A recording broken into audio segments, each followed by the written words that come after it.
देखिए, नायब सदर पाकिस्तान पहुँच चुके हैं और ईरान के जो नुमाइंदे हैं, जो मुज़ाकरात के लिए हमारे पाकिस्तान में आ रहे थे, वो भी आ चुके हैं। अब ये नज़रें, पूरी दुनिया की नज़रें अब पाकिस्तान पर है, इस्लामाबाद पर है कि अब इन दोनों के दरमियान कामयाब मुज़ाकरात हो जाते हैं, तो पाकिस्तान जो है ना, वो पूरी दुनिया के अंदर एक बहुत बड़ा इसका नाम हो जाएगा।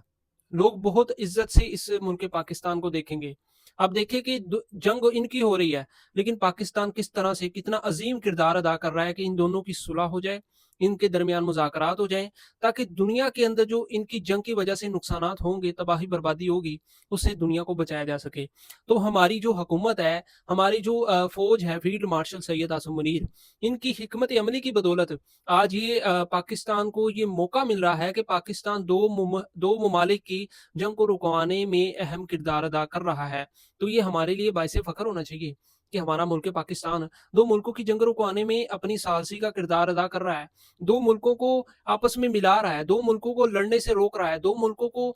मुल्कों की सुलह करवा रहा है, ताकि दुनिया को बहुत बड़े नुकसान से बचाया जा सके।